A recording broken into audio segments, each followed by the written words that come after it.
Hey Stampers, Rachel here from Rachthestamper.com, and I'm back with another Stampin' 101. So I was just wondering, do you ever have a card that you make and you do it and you put it together and you just don't know what to do with it? You don't like it and you just want to rip it up? Well, here's an idea for you instead of ripping it up. Have you ever done tearing for your stamp set? So this might sound like a little bit of a foreign subject, like what the heck is tearing? I don't really think I want to do that to a card that I just spent all this time making. But basically tearing is tearing the edges of your card. So this is a card I made recently on another Stampin' 101 featuring watercoloring. So if you haven't seen that, go back and watch it. But basically what you do is you tear your cardstock. So you can tear it kind of any way you want. Just rip it off. You can always save these pieces for something else. And same thing again, you can go ahead down here and tear to your heart's content. Now generally I will try to leave two pieces as a square side, so two pieces have a square end. Kind of just think it looks nicer if you have like this nice beautiful part and then this ripped up part, but that is again totally up to you. So now you could take this and you could layer it with maybe a lace doily in the back, or you could do some other layers of tearing. So another thing that you could do if this wasn't your thing is you could take your rich razzleberry. And now you feel like it's a little plain because we did this in Rich Razzleberry. This color here is Rich Razzleberry. You take your Stampin' sponge and just kind of run over the edges of it. Just give it a little bit more depth. You can still do this at the ends here, even though you kept this square, because it will kind of give a little bit more cohesion to the card. You can kind of take your card here that you've stamped, and you can sponge the edges of this. Or sorry, your base layer, I should say. You could sponge the edges of this. And then you could take your card and layer it right on here. You could take this and make it a little bit smaller. That way you could take your doily, or you could take your doily and fold it in half. That's another great idea. And you can fold it and then you could cut it in half. You could even cut it in quarters really if you wanted to. And you could lay your partial piece underneath so it kind of peeks out from underneath of your card. Another thing you could do is, so we're going to say this is Bermuda Bay. So you could take a piece of Bermuda Bay. Oh, that's not Bermuda Bay. Hang on one second. That was some Island Indigo trying to get in on the action. So you could take your piece of Bermuda Bay, for example. I'm going to go ahead and just take this and trim it down really quickly, because we're not going to use the whole thing. So we'll just take a little piece.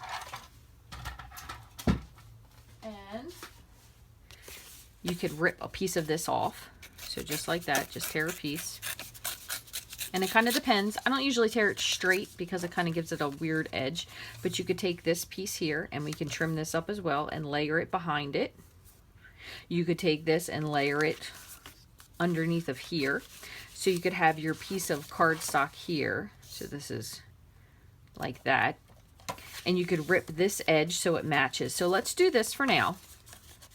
We'll take this piece and we're going to stick it here. So we're going to go ahead and rip this part off at the top so it doesn't show. And we're going to layer this onto that. That way it will bring out the other color that we used in this. So we'll go ahead and put a little bit of snail on the inside edge here.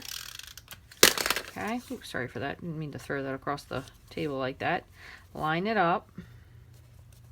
Give a press, okay? So if you don't like the fact that it's only on one side, you can take another piece and you could layer this right on the top. See what that looks like, just like so, which that does look really pretty. So we'll go ahead and just tear this on the edge here, and I'm going to break this piece down because we don't want to use this big piece of paper. And we'll put a little bit more snail on this side again, and then we can slip this behind here. What I'm going to do is I'm going to put it down a little bit, and then I'm going to go ahead and just tear this piece off so it matches the edge a little bit like that. So you could layer that on there. Another thing you could do after the fact, if you don't like the way this is going, you could take your little doily. You could put this in half. You could put a little piece behind here just to have this little piece peeking through. Oh, come on, she doesn't want to move up there. Sorry. I'm afraid I'm going to rip her in half again. So you could have this little piece ripping through. You could take these doilies. Another thing I've seen people do is they kind of fold them and make, I don't really even know what this is called, but it's pretty. So it kind of is like a little fan flower. You could stick that underneath of the corner. If you want a little bit more of a girly kind of looking card. Or, so here's another thing, you could take your piece of Whisper White that you're going to put on the inside. Just grab, I don't have a piece ready, sorry, so let me just cut up a piece really quickly. Move this out of the way.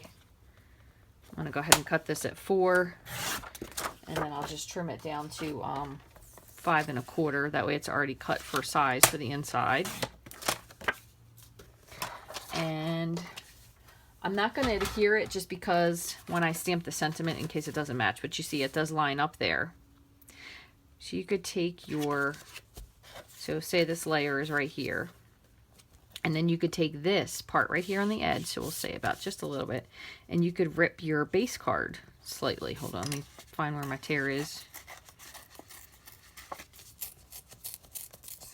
And I have a few other cards that I have done this for.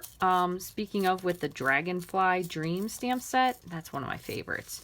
But I did that most recently. So there's another little torn edge card right there.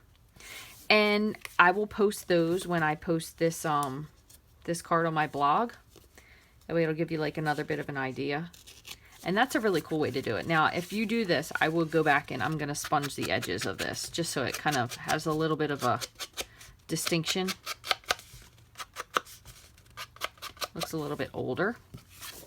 So then you're going to layer your white piece inside. That's going to have your sentiment on it. And then you could stamp this right here. So you can have your torn edge. Now your edge here is obviously going to show a little bit. So we'll, not going to show, I should say. We'll tear this away just a slight bit. But there's so many different things you can do with these cards. So really don't give up. And then you could add your little sentiment across the bottom. You could take another stamp set like Gorgeous Grunge and you could kind of stamp onto this to give it a little bit more of a rough edge. There are so many different things you could do. So don't give up. And when you do your tearing, another thing that you can do when you do your tearing is you tear in different directions. So if you tear up versus down, you are going to get a different look. You could take your piece that you ripped off there, and we'll just give this like a good crinkle. Just kind of rough it up a little bit. So you have this yucky piece here that you've now pretty much massacred. And what you can do is, when you fiddle with it enough, you can actually get the layers of the card to split. If I can get that to come apart. Okay, and you can pull this apart, and then you have a totally another texture that you can add to this. You could stamp your sentiment on something a little white, and you could layer this behind it.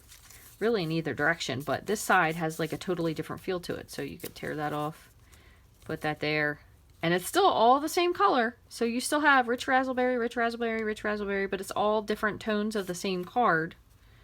I'll put that just like that. You can put that there, and then you can put your sentiment right across the bottom of it. So I am going to finish it up, and I will put a sentiment on there, and I'll show you guys what that looks like on the blog. But as always, thanks for taking time to watch. I hope this has given you a little bit of information on tearing. Thanks, and have a great day.